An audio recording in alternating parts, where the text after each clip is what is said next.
अस्सलाम वालेकुम, welcome to my YouTube channel science fiction. तो कल हम बात कर रहे थे कि रॉल्टन ने कहा था कि मैंने सबसे बड़ा राज तलाश कर लिया है कि जमीन एक बहुत बड़ा द्यो हैकल मकनातीस रखती है। जमीन हर चीज को अपनी तरफ खींचती है और बहुत बड़ा मकनातीस रखती है, जिसकी वजह से हर चीज जमीन की तरफ अट्रैक्ट होती है।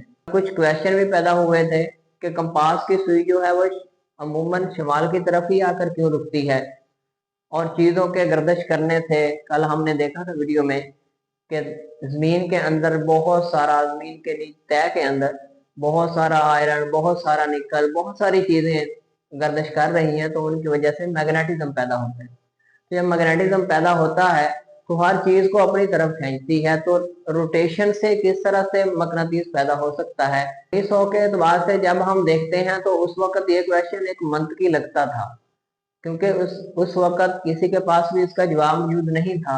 वॉल्टन ने एक थ्योरी तो पेश की थी कि मैंने सबसे बड़ा राज तलाश कर लिया है, मैंने वो वजह तलाश कर ली है कि जमीन किस तरह से मकनातीस रखती है, सबको अपनी तरफ अट्रैक्ट करती है। लेकिन उसका नजरिया जो था, उसकी थ्योरी जो थी, वो गलत साबित हुई।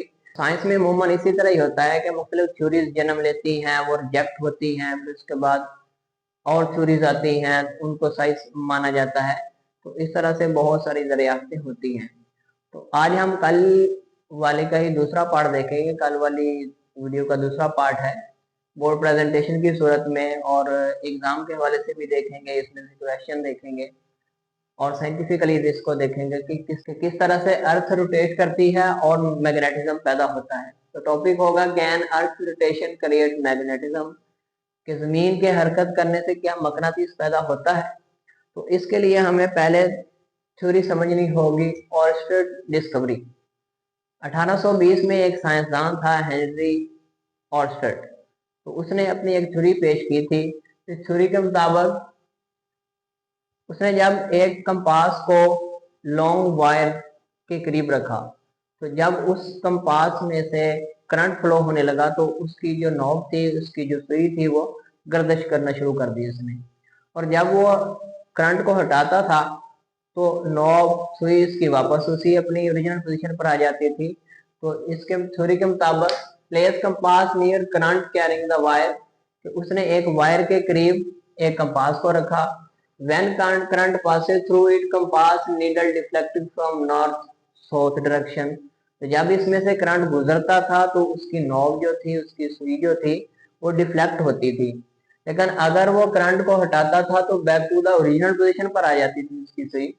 तो कंक्लूजन क्या निकला इस थ्योरी के मुताबिक कि a current carrying conductor produce a magnetic field around it, कि अगर किसी भी वायर में, किसी भी कंडक्टर में से करंट गुजर रहा है तो मैग्नेटिक फील्ड प्रोड्यूस होता है। अब इलेक्ट्रिक करंट क्या होता है? Rate of flow of charges in the conductor. Conductor में जितने चार्जेस का फ्लो होता है उसको कहते हैं करंट, और इसका फार्मूला होता है I is equal to Q over T. यहाँ पर क्यू चार्ज को रिप्रेजेंट कर रहा है और टी टाइम को रिप्रेजेंट कर रहा है। तो charge over time is equal to I. I यहाँ पर करंट को रिप्रेजेंट करता है।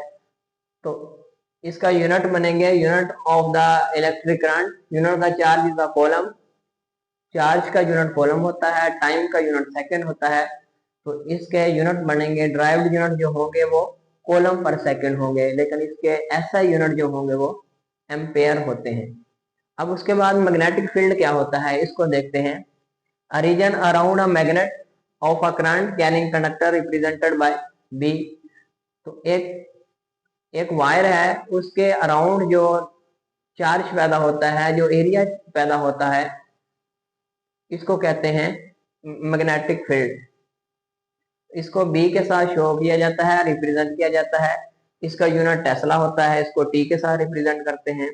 अब देखते हैं कि relationship between the magnetic field and the current, current और मैग्नेटिक फील्ड के दरमियान क्या ताल्लुक होता है। When electric current flows through a wire, a magnetic effect produce. जब एक वायर में से करंट गुजरता है तो मैग्नेटिक फील्ड प्रोड्यूस होता है। जितना ज्यादा इलेक्ट्रिक करंट गुजरेगा उतना ज्यादा मैग्नेटिक फील्ड होगा। Stronger the current, stronger will be the magnetic field. तो इसके फार्मूला जो होगा वो B is equal to mu naught I over 2 pi R है।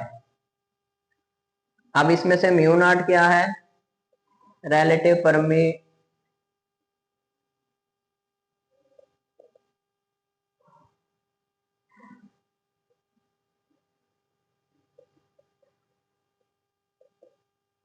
इसमें से म्यू नॉट रिलेटिव परमिबिलिटी है और आई यहाँ पर करंट है, 2 पाई आर, पाई कांस्टेंट है और यहाँ पर आर डिस्टेंस है through the current carrying wire. उसके बाद राइट हैंड रूल है, इसको समझते हैं क्या होता है राइट हैंड रूल। तो right hand rule basically current की डायरेक्शन को मालूम करने के लिए इस्तेमाल किया जाता है। Hold the wire in your right hand, अपने राइट हैंड में एक वायर को लेना है जिसकी डायरेक्शन, इसमें करंट की डायरेक्शन को मालूम करना चाह रहे हैं हम, तो उसमें जो थंब होगा वो करंट की डायरेक्शन को शो करेगा। थंब की डायरेक्शन जो है ये करंट की सिमत को शो करेगा और कर्ल फिंगर जो है, मुड़ी हुई उंगलियां जो है, ये मैग्नेटिक फील्ड को शो करेंगी। तो ये राइट हैंड रूल है करंट की डायरेक्शन को मालूम करने के लिए। तो आगे हम देखते हैं जियोडायनेमो थ्योरी।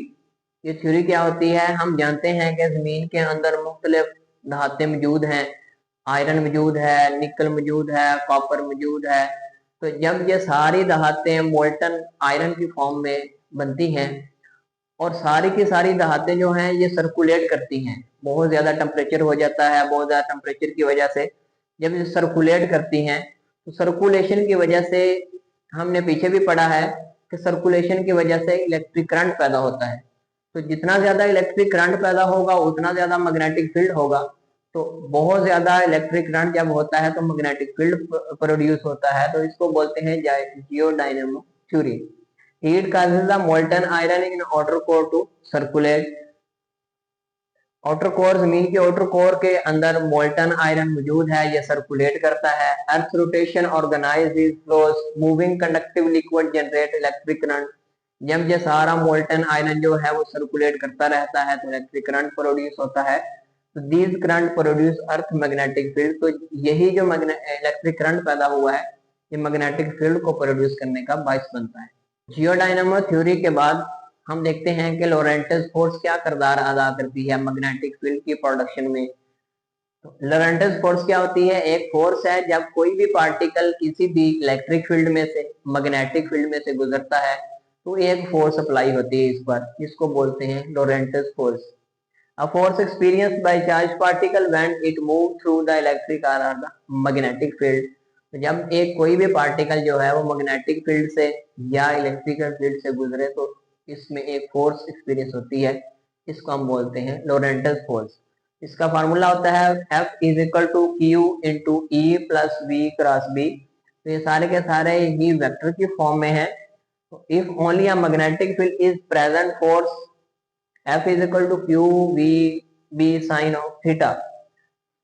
अगर ये क्रॉस प्रोडक्ट खत्म करें तो q v b sine theta आ जाएगा और थीटा यहाँ पर क्या है, angle between the velocity and magnetic field of b. तो ये लोरेंटस फोर्स है, बहुत बड़ा किरदार अदा करती है, बहुत सारी इसकी एप्लीकेशन हैं, बहुत सारी जगहों पर ये फोर्स यूज भी होती है। अब हम रियल वर्ल्ड में मैग्नेटिक फील्ड की इंपॉर्टेंस को देखते हैं कि रियल में मैग्नेटिक फील्ड की कितनी अहमियत है। मैग्नेटिक फील्ड होने की वजह से जमीन का एक निज़ाम कायम है जिसमें तमाम सियारे हैं, तमाम एटमॉस्फेयर है, वो सारे का सारा जमीन अपनी तरफ अट्रैक्ट करती है। अगर अचानक ही ये खत्म हो जाए तो फिर क्या होगा, फिर बहुत सारा लॉस होगा।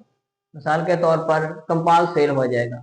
अब कंपास फेल हो जाएगा तो हमें डायरेक्शन का ही नहीं पता चलेगा कि किस डायरेक्शन में जाना है, सफर करना ही मुमकिन नहीं होगा। उसके बाद सैटेलाइट्स डैमेज होगा। अब सैटेलाइट क्यों है, वो नेविगेशन पर ही अमल करते हैं, नेविगेशन ही नहीं होगी तो सैटेलाइट भी डैमेज हो जाएंगे, सैटेलाइट्स भी नहीं चलेंगे। तो उसके बाद नेविगेशन इश्यूज आएंगे बहुत सारे, इसमें एरोप्लेन्स हैं, सैटेलाइट्स हैं, बहुत सारी चीजें हैं जो नेविगेशन पर काम करती हैं, तो ये सारे की सारे ही डैमेज हो जाएंगी, बहुत सारे इश्यूज आएंगे। उसके बाद रेडिएशन इंक्रीज हो जाएगी। कल भी हमने वीडियो में देखा था कि जब मैग्नेटिक फील्ड पर खत्म हो जाएगी, मैग्नेटिक फील्ड खत्म हो जाएगा जमीन का, तो सूरज से बहुत सारे चार शुदा ज़रात जो हैं जमीन पर डायरेक्ट आएंगे, बराह रास्त आएंगे, जो बहुत सारा डैमेज का बायस बने। अब उसके बाद एग्जाम के पॉइंट ऑफ व्यू से देखते हैं, पेपरों के पॉइंट ऑफ व्यू से कि कौन कौन से क्वेश्चन इस टॉपिक से आ सकते हैं। तो what is the magnetic field, magnetic field किसे कहते हैं, पेपर क्वेश्चन आ सकता है। Who discover the relationship between the electricity and magnetism, किसने इलेक्ट्रिसिटी और मैग्नेटिज्म के दरमियान ताल्लुक को शो जाहिर किया। तीसरा question, what do you know about the right hand rule, right hand rule के बारे में आप क्या जानते हैं, इसको डिस्क्राइब करें, तो ये भी क्वेश्चन आ सकता है। व्हाट इज लोरेंटस फोर्स, लोरेंटस फोर्स क्या है। What is the compass, compass क्या है, इसके बारे में आप क्या जानते हैं, ये भी क्वेश्चन आ सकता है। Write down the SI units of the magnetic field, तो मैग्नेटिक फील्ड का एसआई यूनिट क्या होता है, इसकी डेफिनेशन क्या होगी, तो ये भी क्वेश्चन आ सकता है। तो why does a compass needle point north, सबसे बड़ा क्वेश्चन जो है कि कंपास की जो नीडल है, जो सुई है, नॉब है, वो हमेशा शिमाल की तरफ ही क्यों रहती है, ये नॉर्थ की तरफ ही क्यों रहती है। तो ये सारे का सारा टॉपिक आज हमने कवर किया 2 लेक्चर्स में। पहले हमने थ्योरेटिकली देखा, आज हमने साइंटिफिकली, प्रैक्टिकली और न्यूमेरिकली भी देखा, और बहुत सारे क्वेश्चन भी इसमें एग्जाम में आ सकते हैं।